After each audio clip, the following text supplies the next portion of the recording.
अस्सलाम वालेकुम friends, welcome to educational mentor operating system lecture series में आज हम मल्टी प्रोग्राम सिस्टम को डिस्कस करने जा रहे हैं।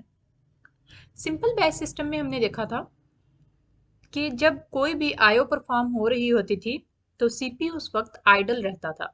सीपीयू के पास कोई भी ऐसा मैकेनिज्म नहीं होता था कि वो कोई दूसरा काम कर ले या किसी दूसरी जॉब को एग्जीक्यूट कर ले।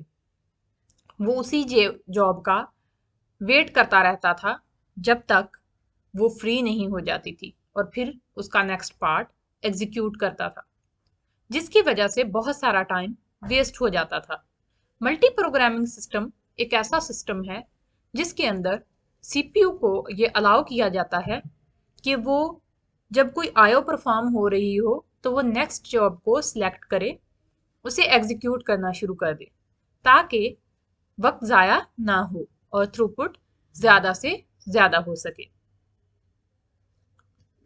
Multiprogramming allows the system to increase the CPU utilization by ensuring that the CPU always has a job to execute। यानी मल्टी प्रोग्रामिंग एक ऐसा सिस्टम है जो कि अलाउ करता है सीपीयू की यूटिलाइजेशन को इंक्रीज करने के लिए। किस तरह से कि सीपीयू के पास हमेशा एक जॉब होनी चाहिए एग्जीक्यूट होने के लिए, यानी कि सीपीयू फ्री ना रहे।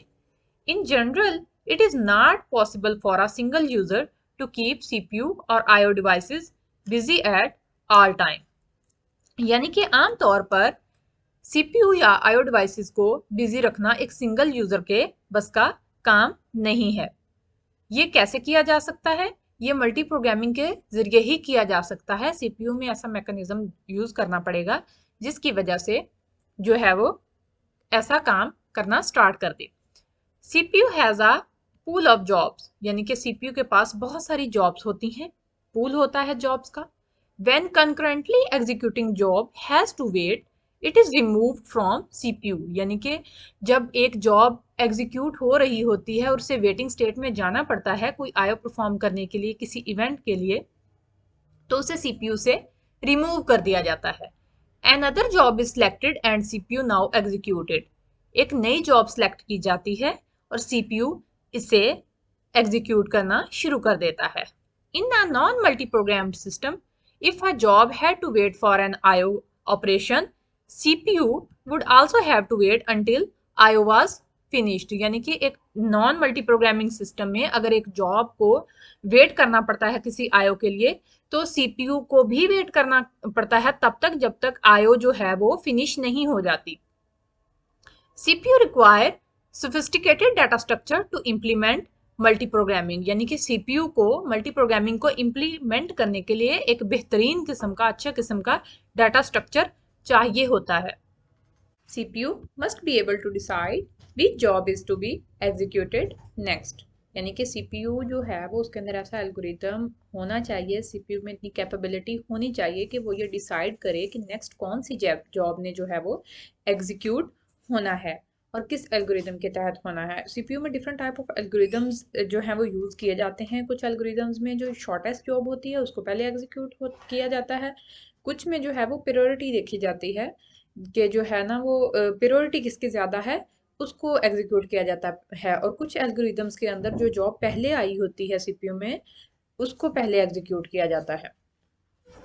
सम jobs will fit into memory at once. यानी कुछ जॉब्स को जो है वो एक ही दफ़ा मेमोरी में फिट किया जाता है, और some jobs may have to remain on disk, और कुछ जॉब्स को जो है वो डिस्क के ऊपर रखा जाता है। The operating system must be able to perform some sort of scheduling on the jobs in the job pool. जो जॉब पूल के अंदर जॉब्स मौजूद होती हैं, ऑपरेटिंग सिस्टम इतनी कैपेबिलिटी होनी चाहिए कि वो उनको सॉर्ट कर सके, उनके ऊपर स्केड्यूलिंग परफॉर्म कर सके। यानी कि जो अभी आपको एल्गोरिदम बताई, शॉर्टेस्ट जॉब फर्स्ट, या फिर प्रायोरिटी बेस्ड, या फिर फर्स्ट कम फर्स्ट सर्व, यानी जो पहले जॉब आई है उसको पहले एग्जीक्यूट किया जाना चाहिए। कौन सा एल्गोरिदम लगाना है ये ऑपरेटिंग सिस्टम को डिसाइड करना है और इसमें इतनी एबिलिटी होनी चाहिए।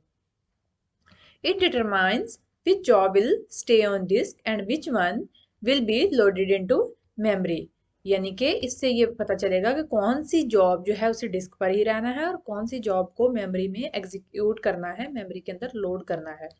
The operating system must have some form of memory management.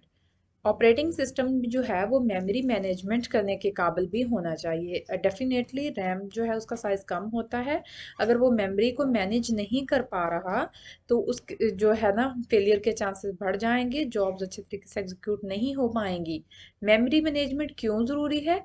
It is use to keep track of which jobs are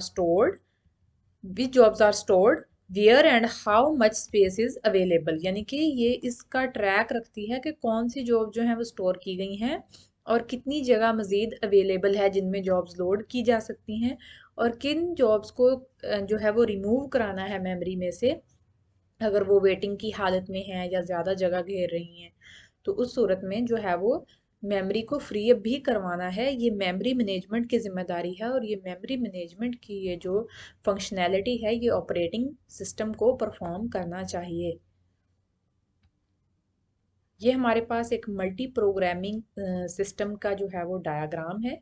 आप देख सकते हैं कि ऑपरेटिंग सिस्टम के पास जॉब पूल है, जॉब 1 2 3 है, और यहाँ पर मेमोरी पार्टीशन की हुई है, यानी इन सब को मेमोरी मिली हुई है। इनमें से जॉब जो है वो सिलेक्ट की जाएगी, सीपीयू को दी जाएगी। जब वो आईओ के लिए जाएगी वो वाली जॉब, तो यहाँ से दूसरी जॉब को सिलेक्ट कर लिया जाएगा और उसे सीपीयू के हवाले कर दिया जाएगा, सीपीयू उसे एग्जीक्यूट करेगा। आप देख सकते हैं कि ऑपरेटिंग सिस्टम भी मेमोरी में मौजूद है। कंप्लीट ऑपरेटिंग सिस्टम नहीं, कुछ हद तक जो है वो ऑपरेटिंग सिस्टम जो कि मेन फंक्शनैलिटी होती है वो होती है रैम के अंदर अवेलेबल। तो यहाँ पर जो है ना वो जॉब्स 1 बाय 1 एग्जीक्यूट होंगी। जब कोई जॉब आईओ के लिए जाएगी तो उसके बाद जो है वो दूसरी जॉब को सिलेक्ट कर लिया जाएगा। उम्मीद है आपको हमारा आज का वीडियो पसंद आया होगा। अगर पसंद आया है तो वीडियो को लाइक कीजिए, चैनल को सब्सक्राइब कीजिए। Thank you.